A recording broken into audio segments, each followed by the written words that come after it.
Again, extending you a formal welcome to this first um, of the series for 2026. We've already gone through three of the series so far in 25, and now we're starting up in 26 with three more to go. So, welcoming you to today's session, Navigating Systems and Building Bridges.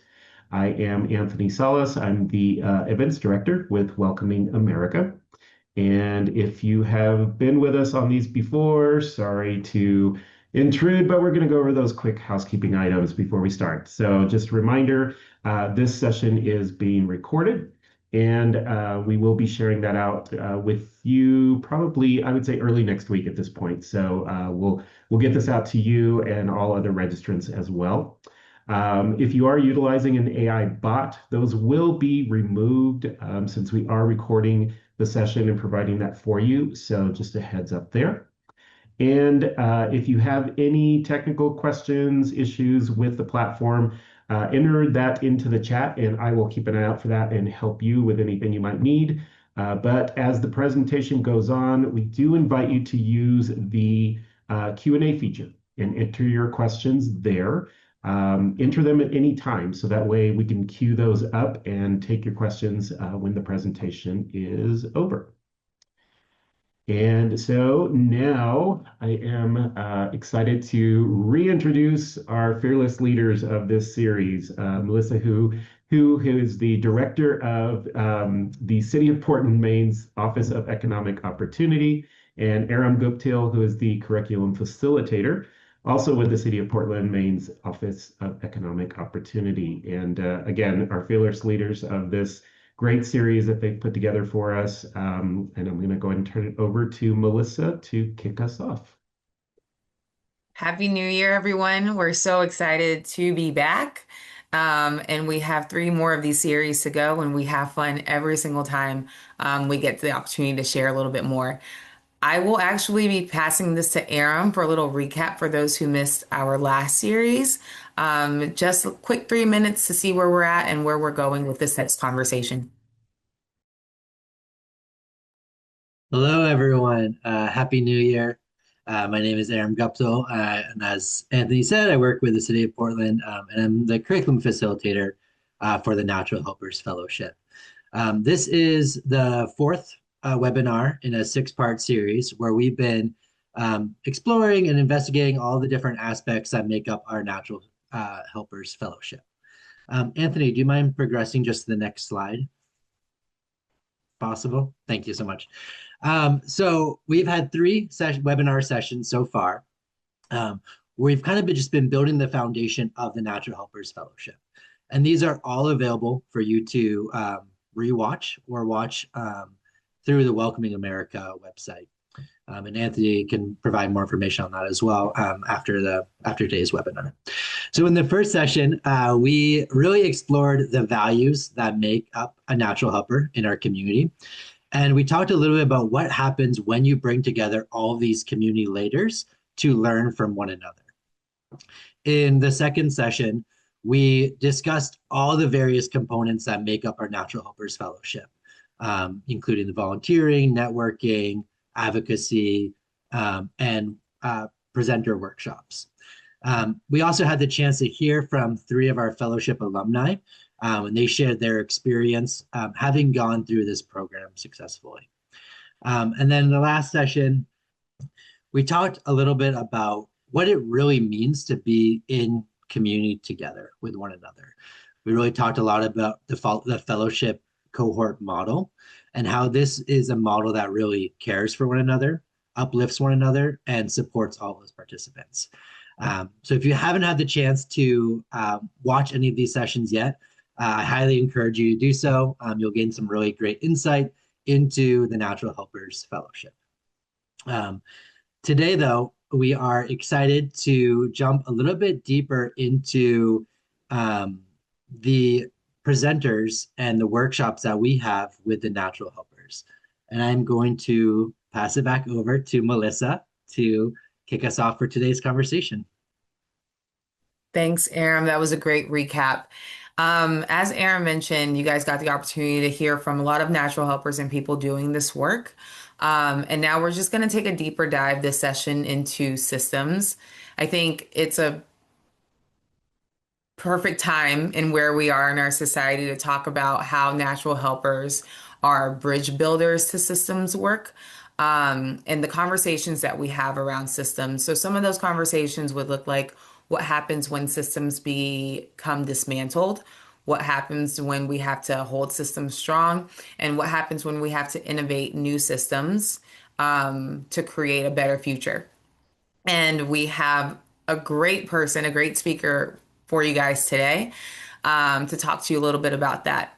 But when we acknowledge complex systems, we acknowledge complex systems in the housing, workforce development, health, and all of these sectors, especially when we're talking about community policing or immigration policy. And these are always two-way conversations that strengthen access, trust, and long-term outcomes. One thing about creating these leaders who carry the burden of their communities on their back, we are mindful that they need solutions and we are mindful that they need guidance. And we are mindful that they are seeking results.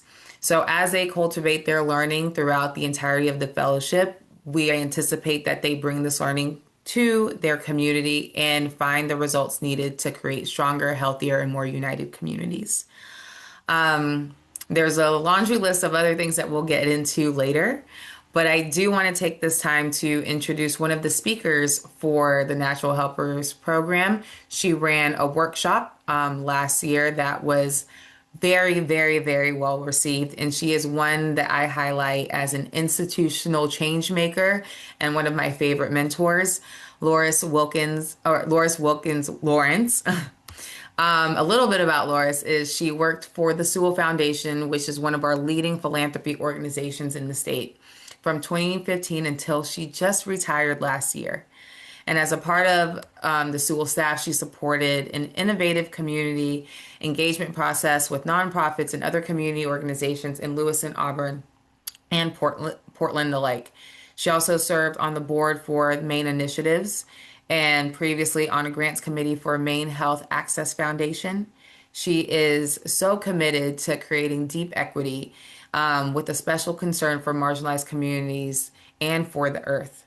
And for nearly 2 decades, Loris has or was the faculty member in a religious studies and supported multicultural programming at Regis College in Weston, Mass. Prior to working at Regis, she served on the pastoral staff of the Catholic Parish in Roxbury and was a grant maker at Grants Management Associates in Boston. She developed skills and expertise in community engagement, social justice, and philanthropy. She graduated from Smith College with a degree in Latin American Studies and completed a graduate's degree at Boston's University in Pastoral Ministry and Biblical Studies. She is currently on the editorial board of Wisdom for the commentary series. So with that, I would love Loris to enter into the chat. I had the opportunity to work with Loris when I did work in the city of Lewiston, and she at the time was trying to change the format of philanthropy work, understanding that though it's a giving system, it can be an oppressive system. And therefore, I thought she would be the perfect person to talk about what Natural Helpers does and how we can better navigate systems. Thank you for the introduction. Hi, am I coming off mute? Yes, you are. Yes. Oh, hi, everyone. And glad to be with you here today. And thank you for that the introduction, Melissa. Yeah. And And we can get started. get started. So, Loris, can you share just a bit about your experience in meeting with the Natural Helpers to discuss philanthropy and, financial systems? Sure. Yes, I will say that I didn't know what to expect. What was this program going to be? There are a lot of really great opportunities to connect with people working in communities throughout Maine and doing amazing things. And I was just delighted to walk into a room of folks that just had so much energy. I came out of it just totally energized and hopeful, both because the participants in the program had wonderful visions of the community that they knew and that they were committed to and working for, and just great energy to do a variety of different things. It was amazing to me all the different approaches that people were coming from different backgrounds, people were coming from different fields of interest and expertise, and they came together beautifully in a cohort. I really appreciated that reference to the caring for each other, because I was only there for what, an hour maybe, but it was just, I could feel it, how they were caring and supporting each other. And that is just something that is, it was so needed a year ago, and it's so much more needed now. So I was really, really appreciative of this program and the work that you're doing. Thank you, Loris. And it was very intentional for us to pull you in because you were working for one of the leading philanthropy organizations. And we did have a lot of fellows coming in as nonprofit leaders and always looking for access to financial funding and grants. So, my next question to you is, with the reduced funding sources and the rapid dismantling and reshaping of systems such as immigration, healthcare, and education, how can community leaders navigate and respond to this moment? Um, I will share with you one thing that I'm pretty sure I shared with the cohort, but it was so very clear that the challenges last year around funding were heightened because, in part, because of the shift. It's been like a roller coaster in the world of nonprofit leadership and resourcing. Um, we went from already difficult and challenging and competitive times to the years of the COVID pandemic, when on the one hand, organizations had to do so much and were holding so much in their communities, and on the other hand, funders, both public and private, were pouring resources in as much as we were able to strengthen communities to meet that moment. And after the pandemic, as a sort of a natural, and I think a healthy starting to pull things back in, sort of a constriction, expand and contract kind of process. Uh, and then last year happened, and funding cuts all over the place. And so I really, I would hope that all nonprofits would know that philanthropy too is really right in it in terms of feeling the whiplash.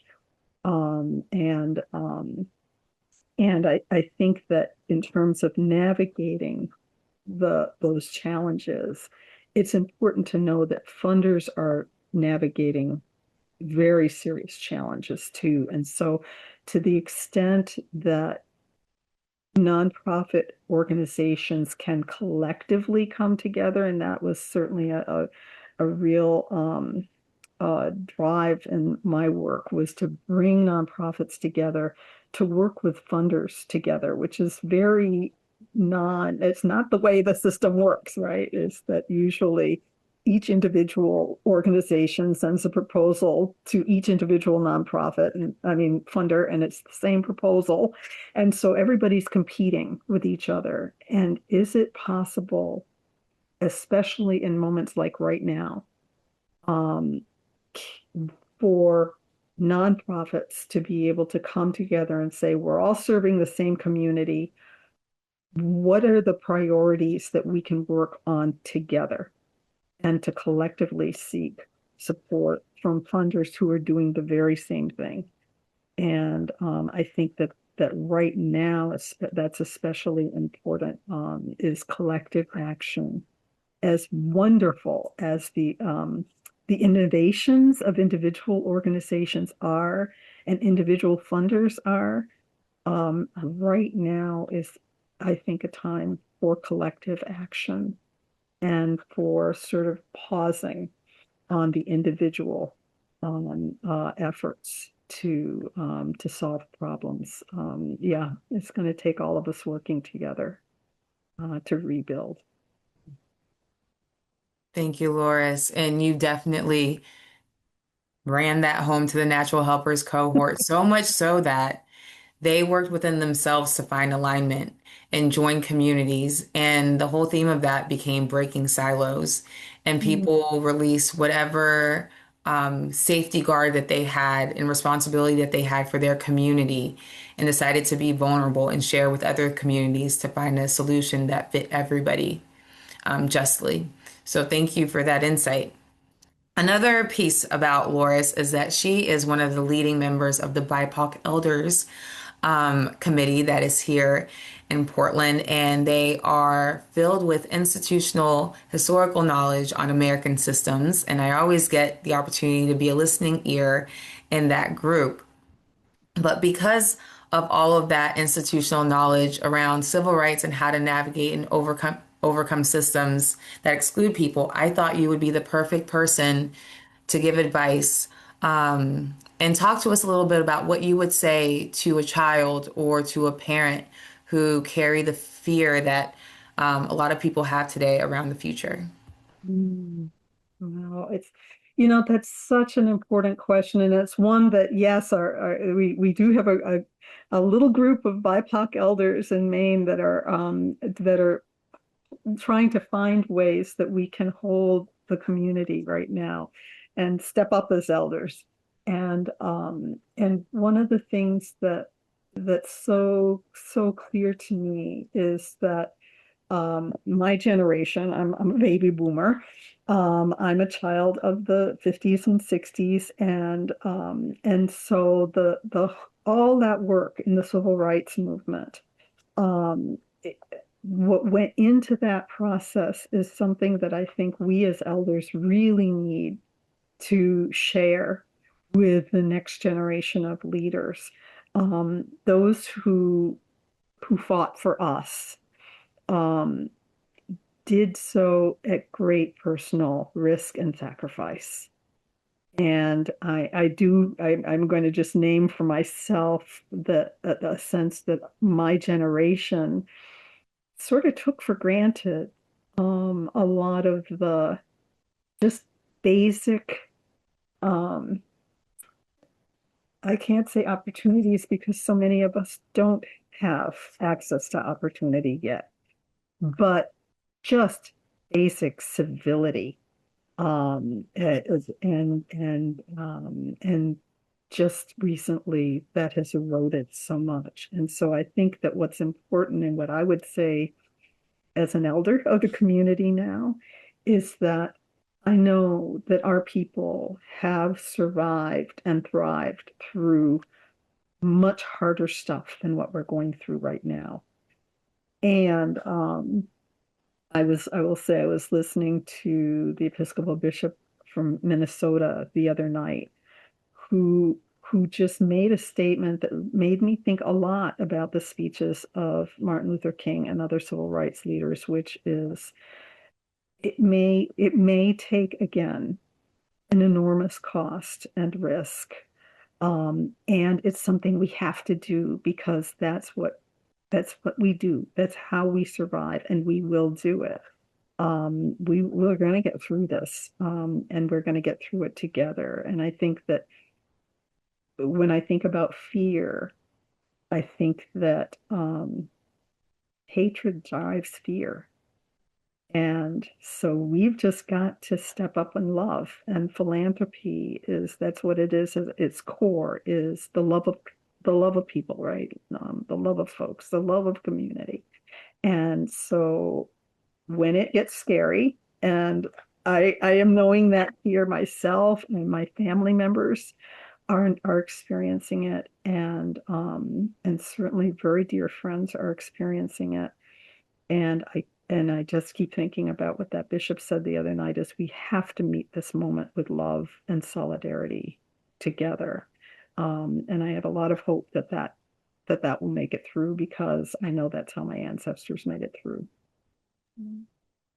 Loris, that was beautiful. And I don't know about anybody else on this call, but every time I hear you speak, I feel like I'm being embraced in a warm hug, You are. right? Like I feel very safe in your words, even though you're talking about hard topics and things that we have to face as a community. Um, so I can't stress enough how much of importance it is to reach out to elders in your community to help them, one, give you life and also lead the way through the stories that they have to tell.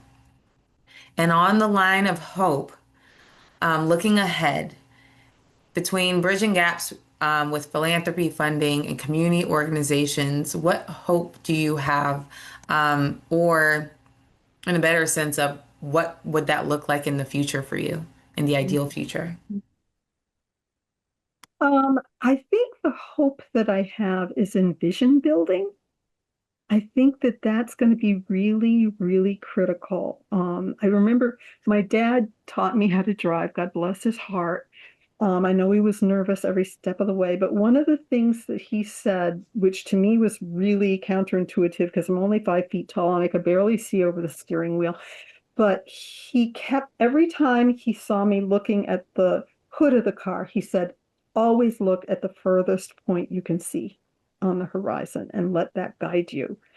And I think that we are so conditioned by grant cycles and election cycles and, short-term wins, short-term gains. And that that perspective is not going to get us where we need to be. So I have a lot of hope because I know there are so many people. I mean, this program does it. So many people that have pieces of that vision and to bring them together, to come together, build a vision and make a long-term commitment to getting there and having a sense of each one's contribution to it. It's not a competition, it's a collaboration and it involves nonprofits, it involves for-profits, it involves the public sector, it involves philanthropy. And if everyone can, contribute, can name the vision and then pick a lane and do their part, I know we're going to get there, but it has to be a long-term vision. And, we got to be in it. We got to be in it for the long haul.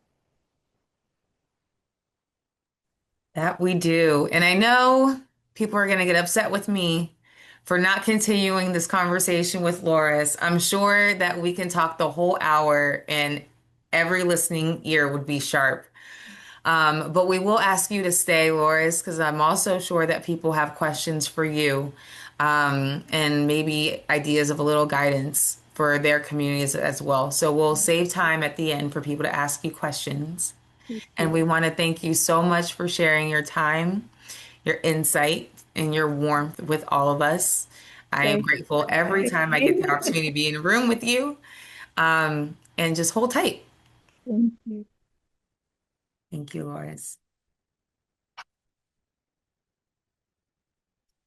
All right, we will continue on.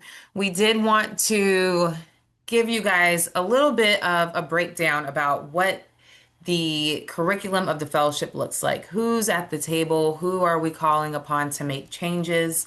And how we kind of structure the categories of the day. So we'll move to the next slide.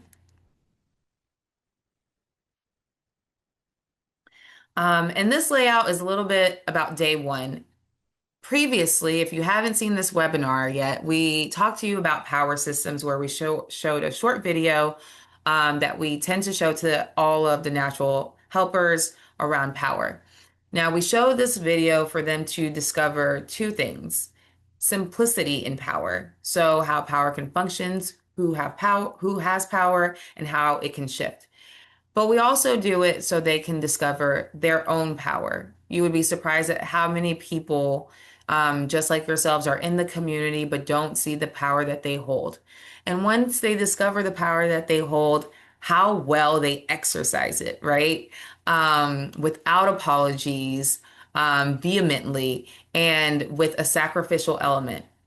So we walk them through that process, and I must say, it's having the United Nations at the table, giving them a way to agree, giving them alignment, and letting them figure it out for themselves. And it can take hours and hours, and it cultivates so much important conversation because though we come from different backgrounds and we have a shared alignment around resources, that doesn't mean we all have the same idea about how to get there.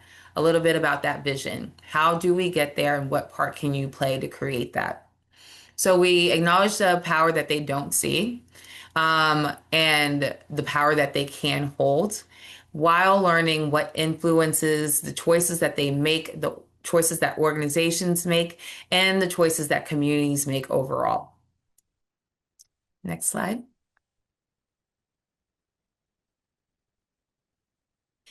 Day two is filled with collective capacity building. So it kind of changes from time to time, but they have a leadership development course with the University of Southern Maine, which is crucial to the program because it's their own self-discovery journey. Once you're able to label the type of leader that you are, you're able to see the type of leader that you are, then you move more strategically and with more clarity. They always participate in a community mapping resource exercise.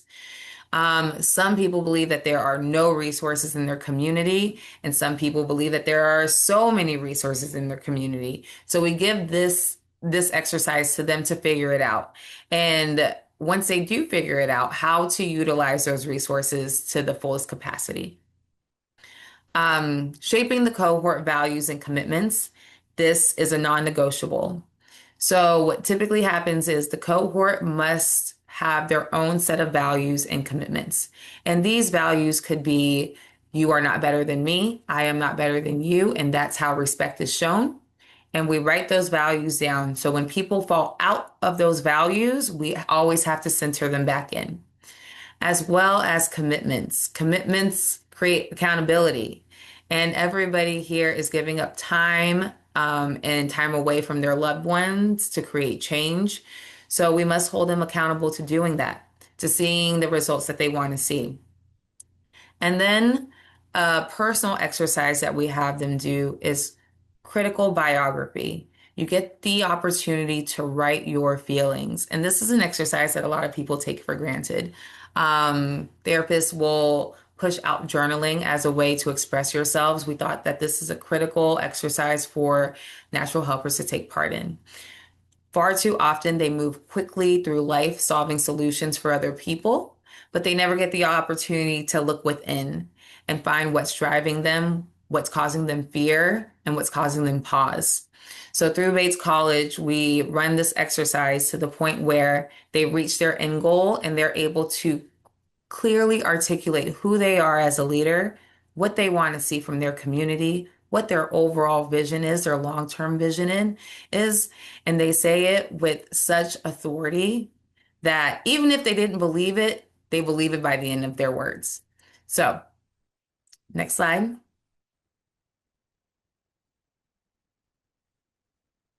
Day three. Day three, we navigate financial systems. We do it on a personal level. So how do you as an individual navigate financial literacy and financial systems?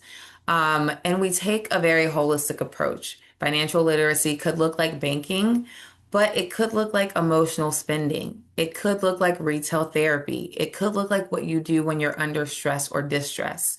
And once you figure out how you spend money, you become more comfortable with it. So personally, we wanted them to be more comfortable.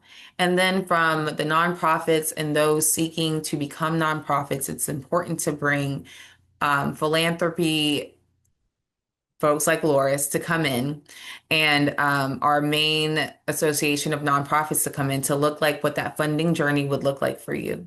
Before you decide that I have a cause, I have a passion, I'm going to make it happen because I have support of a community, you must understand the financial barriers that you'll face so you can better overcome them. And then we talk about starting a nonprofit, if that is your choice, or being a social entrepreneur, if that is your choice, or just being very active in the nonprofits that are doing the good work and taking a piece of their work and making it your mission for them to be better. Because again, as the theme seems to be today, we find the vision, we find our place, and we move it forward until we win. Next slide.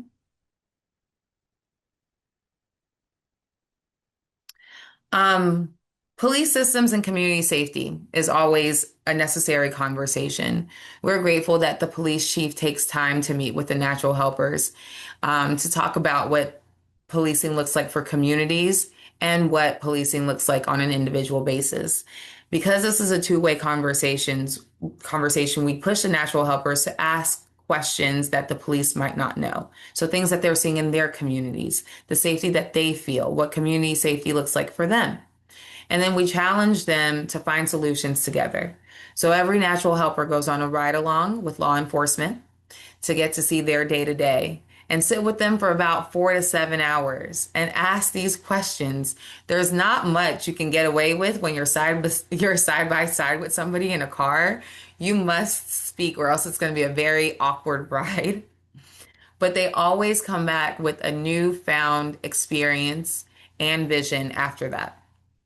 But because policing is so complex, we find it extremely important to hear from our Police Citizens Review Board.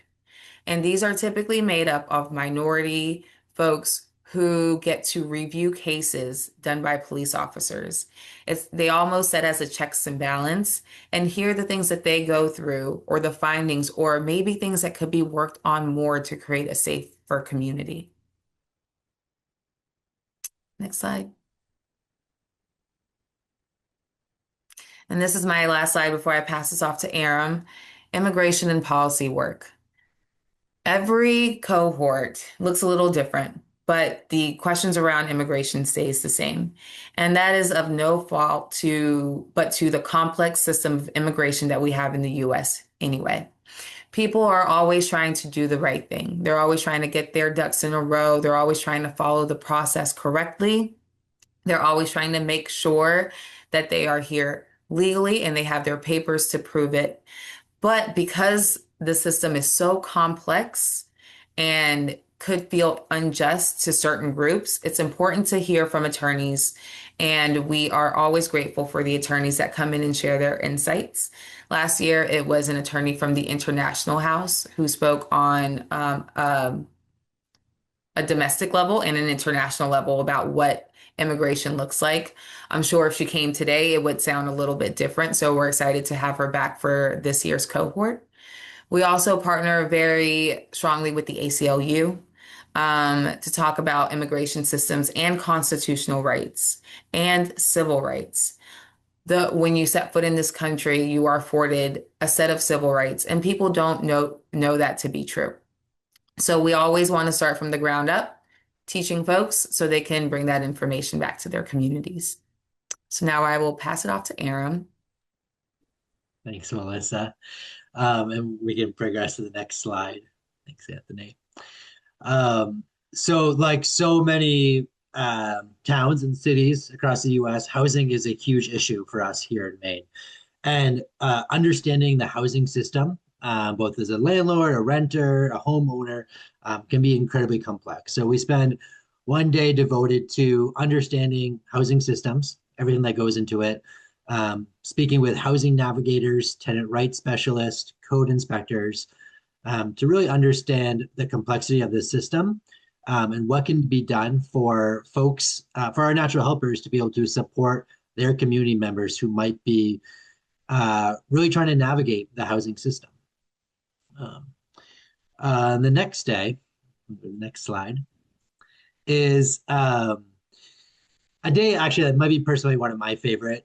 It's labeled up here as culture and identity. I think really a better word for it as well would really be perspective, right? And really kind of learning more about the perspective that you have, the perspective that others have that shapes the way that they move through the world.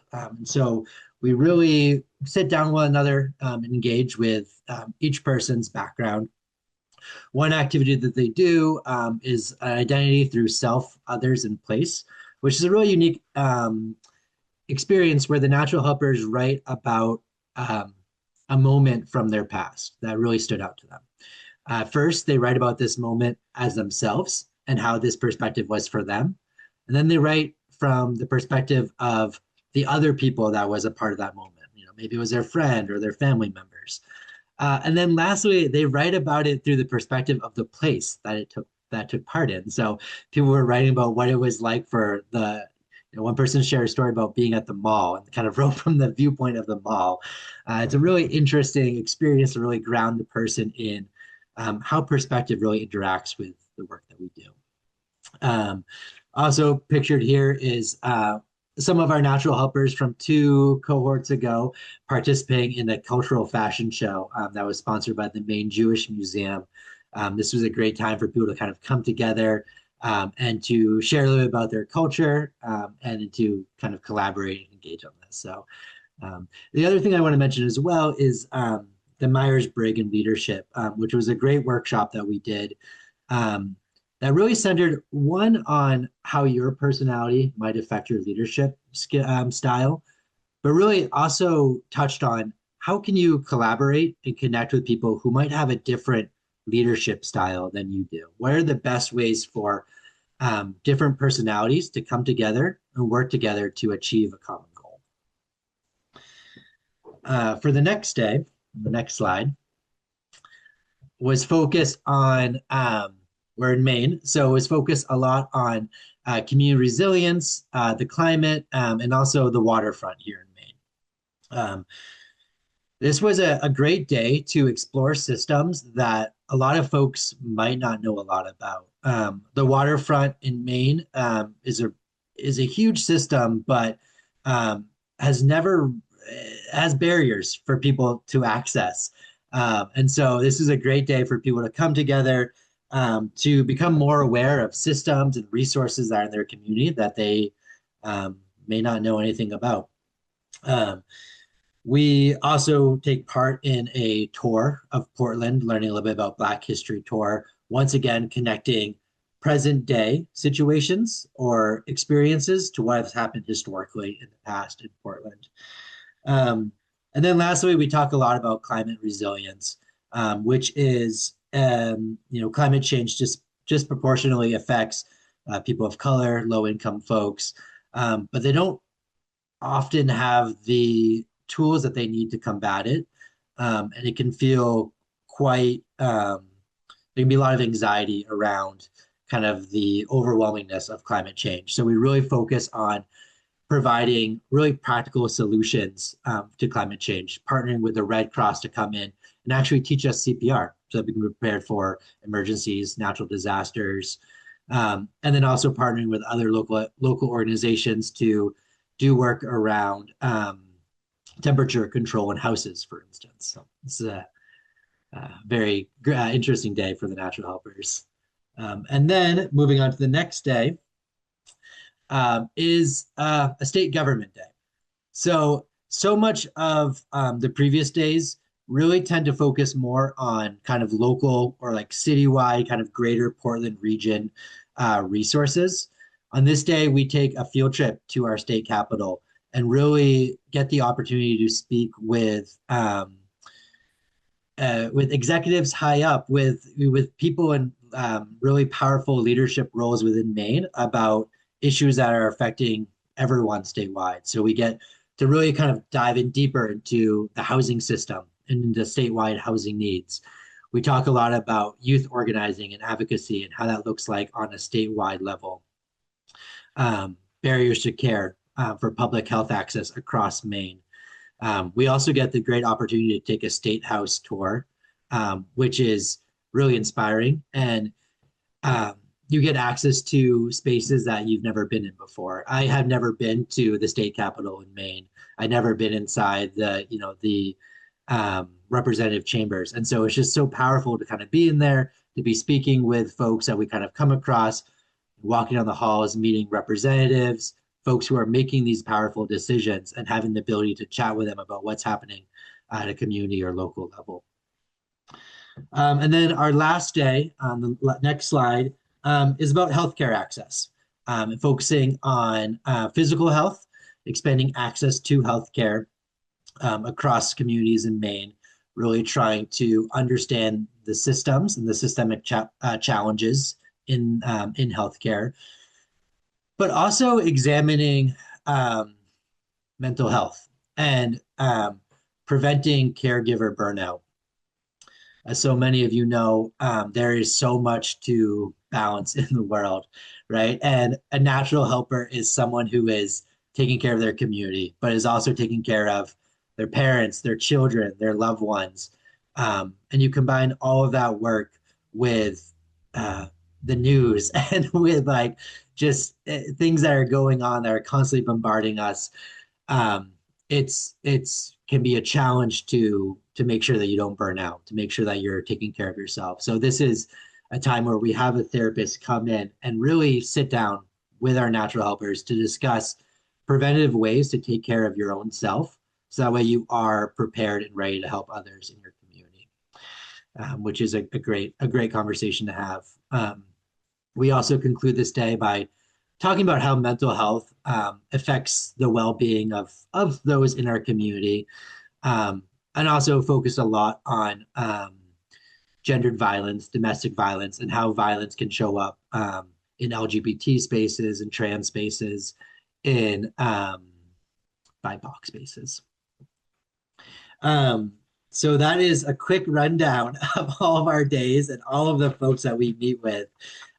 They are big days filled with lots of resources, lots of conversations about systems, and with a lot of different stakeholders at play. And I was curious, I wanted to share with you all that over 8 sessions and the field trip to Augusta, we have over 28 knowledge and resource sharing workshops with the natural helpers.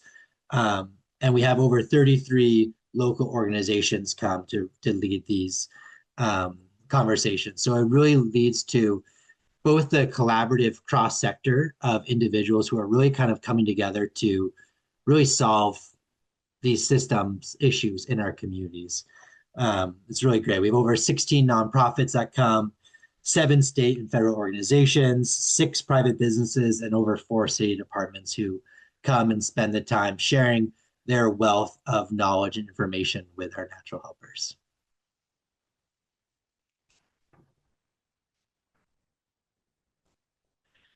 Melissa, I would love to pass it back over to you. Thank you, Aram. That was the best we could come up with to give you a high but detailed level of what's going on in the program in 15 minutes.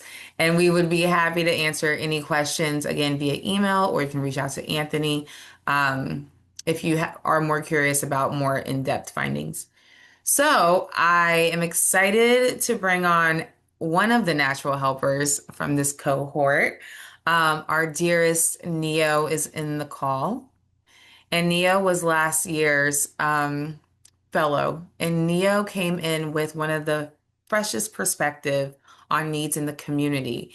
And she was absolutely brilliant, amazing speaker. And she is here to share a little bit about her journey, why she decided to join Natural Helpers, and how she continues to serve her community through her nonprofit. So, Neo? Hello, everyone. Thank you so much for having me here. It's such an honor. I can say that when I joined the Natural Helpers Fellowship, I didn't realize what an impact it would have on me and in my community as a whole. So I am very grateful for all of what I've learned there. So thank you all for everything that you've taught me, truly and honestly. But even just when I first got into the Natural Helpers Fellowship, I didn't really kind of realize what I was getting into. I kind of saw it as like a stepping stone into kind of just becoming a better leader, learning about the community, kind of getting out there and seeing what was happening. And it was a little bit like being dumped out of a kiddie pool into the Casco Bay in a small way, but in the best way possible, because I had started my nonprofit, which is called Serving Up Support Maine. It's dedicated to supporting the mental health of hospitality workers in the state, with aspirations of eventually going across the nation. Unfortunately, mental health and hospitality is not something that's well discussed, but 4 out of 5 hospitality professionals deal with a mental health crisis at some point in their career. And unfortunately, there are things that are like with substance use or unfortunately things with suicide rates that are very, very high among hospitality professionals. And it's something that I've seen throughout my years in the industry. And having the natural helpers kind of help develop my skills in that area has been phenomenal. And being a part of the sessions had been so deep that I remember leaving the sessions feeling like I just needed to decompress and really think about what it is that I took from that because it was so deep. It was so involved. And having access to all of those resources and hearing Laura speak, especially as someone who was running a nonprofit, she was real. She taught me things that I didn't think that I was gonna have access to just out in the general public. Listening to her have that real knowledge, that real insight, have helping me find actual resources to get funding and where to go when I needed it was life-changing. It really was life-changing. And to actually see somebody who had been doing do-gooder work as long as she has was very inspirational, especially coming from a place where you didn't really know that you could make a difference. And when you're kind of just starting out in a nonprofit or even just kind of starting out in community work, it can kind of feel like you're on an island a little bit. And being surrounded by other fellows who also kind of felt like, well, what can we do? And then when you hear people like Melissa speak, when you hear Aaron speak, when you hear Laura speak, or when you hear any of the other people that they have to come in to kind of teach us what's going on, you're like, oh my God, there are people out there who are making a difference and we can be a part of that. And that is so inspirational in ways that I think it's hard to put into words because you do need to hear that. And one of the things that I like the most about the fellowship is that you do have to do the work. You're not just sitting there kind of absorbing information. You are expected to go out into the community and make a difference. And within my nonprofit, we do have people that come kind of to us through like our websites or through our board members who are seeking support. And one of them is a story I would like to share with you guys. I do have permission to share it with you from her. There was a server. She's local to Portland. And she was unfortunately dealing with an unwanted pregnancy at the time, and she had been kicked out of her home, and she was no longer with her partner. And she was in a very dark place. She was alone, she was scared, she was still in her like early teenage years, and she really didn't have anywhere to go. And it was very disheartening. But when she came to us for help, we were able to kind of tell her what her options were. So we were able to get her into like Planned Parenthood. Me and my vice president actually went to a appointment with her so that she didn't feel alone and scared. We were able to kind of get her through these doors, which is a domestic abuse kind of a resource center. We were able to kind of help her find housing through them, which was phenomenal. And even just kind of having someone to talk to and be there really helped her in that moment. And it's that human connection that we learned through the natural helpers that makes a huge difference. And I can say that this individual is doing much better these days, thanks to the help that I got from the natural helpers. And she's actually in a nursing program now, which I actually kind of got into thanks to Carla, who was another one of our fellows who told me about the program. Neo, I think I just got goosebumps. It's just me, but I just got, and I see hearts pounding on the screen. So I'm not alone in feeling that. And it's those incredible stories about understanding what you can do with your own power and the resources that you have available to you, and just moving with an action plan that creates amazing solutions. One more question for you. And this is, and I love my natural helpers, but if I had one qualm about them is that they are so humble that they never brag. So Neo spoke to our city council about, what a recovery-friendly city would look like across all the aisles with the hospitality industry, no matter what you look like or where your background is. And Neo touched so many hearts that our DHHS director sat with her and said, what can we do and how can we be more empathetic and compassionate to our recovery-friendly community? And Neo, I want you to talk about the outcome of that meeting, and I also want you to talk about where your bravery comes from. It it was a fascinating conversation because even though recovery friendly means something different to a lot of different organizations, it's not a like a one shoe fits all kind of situation. It's something that's fluid. So it's important to understand what recovery looks like to the individual and to the business. And that was kind of the big point of the conversation that I had with her is that you might not realize it, but there are people in this building who hold the jobs that they have here who are struggling with recovery in some form. They might not be telling you about it, but it's happening. It's happening in every industry. I mean, we just hear about it in hospitality because it's the culture. But what resources do you guys have available for people who are struggling? Because they are. You might not know about it, but it's happening. And I think that was a really eye-opening experience. And they said that it was something they hadn't really thought about that much in the context of, well, we didn't know that we could become recovery friendly just in a terms of what that means for us as a city and as a workplace. So just even opening that conversation made a really big difference for a lot of people. And I especially think for just in terms of like the city itself. Becoming recovery friendly is something I think every business across the board should be interested in doing. And in terms of the bravery, I think it's just from losing so many people. I mean, I've seen so many of my coworkers struggling with sobriety. I've seen family members struggling with it. And it could even be just be something as, you know, alcoholism or substance use, or it could be something even worse. Everybody somewhere in the line has someone they know who's struggling with it. And if we just continue to ignore it, the problem's just going to get worse. And I just don't want to see anybody else lose that battle. Yeah, that's beautiful. And I thank you so, so much for your time. And it kind of feeds into what Loris was saying about, looking ahead long term, and sacrifices will have to be made and people will have to put themselves in uncomfortable situations to clear a pathway for the next generation. And that's exactly what you're doing. So we appreciate you so much, Neo. And we have a little bit of time left. And sometimes this is underused, but if anybody has any questions for our two guests or about anything that you've heard today, please feel free to put it in the chat. And I think Anthony will control if there's any questions that pop up, and we don't mind having them answer at least one or two.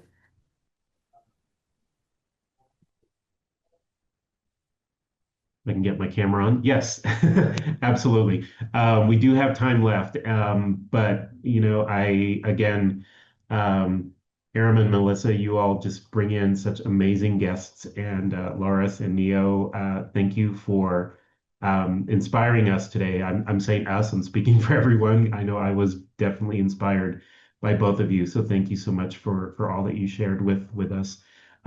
We do have time for probably a question or two. So if anyone has anything they want to ask or comment, please do. Actually, let's see. Here we go. We got one here. Question being, could you please share about the experiences of immigrant cohort members? Great question there. And I'll open it up to whoever wants to take that. Yeah, absolutely. So the cohort is, I think, about 70% immigrant base for the last two sessions that we had. So um, they fill the room with stories. And when I say it's United Nations, it's because it's literally that. Different pockets of different countries at the table looking for resources to support their own communities. But what we've learned with every cohort is that they hit a ceiling, right? So our immigrants communities come and they speak through a game of telephone or through a game of like word of mouth. And that doesn't make them open or accessible to resources that they need to get them to where they need to go. And what ends up happening with our immigrant cohort, which touches my heart, and I'm sure Am has more stories, is that their ability to trust and be vulnerable is expanded, right? They hold so much coming in from different countries with their sense of trauma. And when we're asking them to share about their vulnerability, it could feel like a foreign subject. When we're asking them to journal, it could feel like a purposeless thing. But their evolution on a personal development to strengthen for their own communities is something beautiful to always watch. And they are the strongest advocates, one of the strongest advocates after we leave. And I think it's because, as Neil mentioned, of all the trauma that they face, they become they feel a little bulletproof, right? They're entering into these zones of testimony and championing events and making sure that they are visible in the community. And that's something that we provide that always brings me to tears or I'm in awe of the courage that they end up leaving with. Aaron, is there anything you want to add? No, I think that was a great recap. Yeah, of the experience for them. Yeah. And we also make sure that they have ample time to ask the questions that they need, especially around immigration and policing and things of that nature, because they are disproportionately impacted by these systems. So we have check-ins with everyone, and I think we mentioned that in our last webinar. You have one-on-one check-ins with either Aram or your other facilitator, which will be Carla in this situation, to talk about how you're moving along and how you're moving across. And at the end of this webinar, we will be showing you an impact report out where you get to see through data points and storytelling just how the immigrant experience is through this cohort.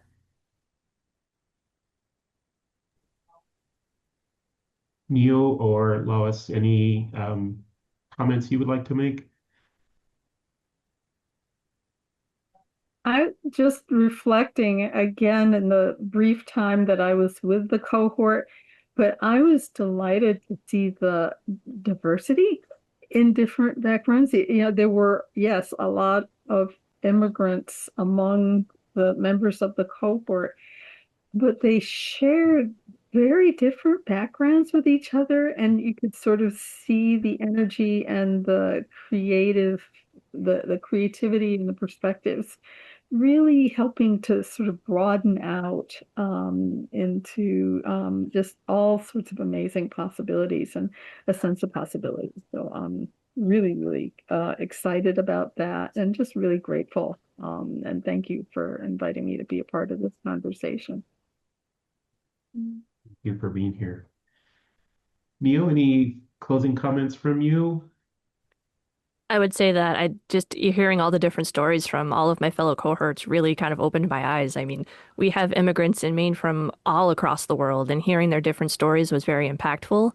Learning about their different points of view really helped broaden horizons, and I think it brought us closer together as a community when we actually look out beyond what's just in our own backyard to see what difference we can make when we all come together. Yeah, absolutely. Melissa or Aram, any closing comments from you before I wrap up? Well, I will pass it to Aram to tee up our next webinar, Yes. and then we'd be happy to close out. Yeah, so thank you all for coming today, for joining in on this conversation. We'd love for you to come back for the next conversation, which is on February 12th. And this is focused on confidence, advocacy, and collective impact. Talk a little bit about what happens to the natural helpers towards the end of their program when they realize that they have actually all of this power, both as individuals and also as a collective as well, and how they take this power to address those in government or those who make the decisions in their community. So that will be in about a month, February 12th. Yep, and I have it on my slide too. So we've got that February 12th one that Aram just mentioned, and then our final one already. My gosh, it's gone so quickly, but our final one in the series is coming up on March the 12th there. So you'll see the information on that on the screen here. We will follow up, as I mentioned at the beginning, with you all with the recording of this session. Someone had asked about the recordings of the other sessions, the previous three. I will make sure that those are included in there as well. We actually have a landing page on our website specifically for this series, and all of the sessions are on there. So the recordings are being added to them as we go through this. So I'll make sure to share that out with everyone. Before we close out too, just a quick reminder, when we end, you're going to be taken to a survey page. Please take a moment and just let us know your thoughts about today's presentation, but also let us know what you want to see presented in the future. We are entering this new year and putting programming together. I want to, make sure that we are providing you all with the content that you're looking for. So please take that opportunity to let us know what your needs are, because there's a lot out there right now. So we want to make sure we're meeting you at that point. So also, as I believe Melissa mentioned, if you do have any questions after this, you can reach out to us at events@welcomingamerica.org. I will answer any questions that I can, but if it's anything related to the content that was presented today, I'm happy to pass that along to them, and we can get back with you with a response to those questions there. So big, huge, huge thank you, Aram and Melissa, again. Thank you for organizing another great session for us. Neo and Loris, absolute pleasure to have you both joining us today. Thank you for your time. Thank you for your inspiration. Um, I want to also thank all of you who attended. Appreciate you taking the time to join us today. And thank you for the great work that you're doing within your communities to build welcoming, to build inclusion, to build hope. So thank you all so much for that. We look forward to seeing you next month. And in the meantime, take good care of yourselves and take care of each other. Bye-bye, everyone. Thank you. Thank you.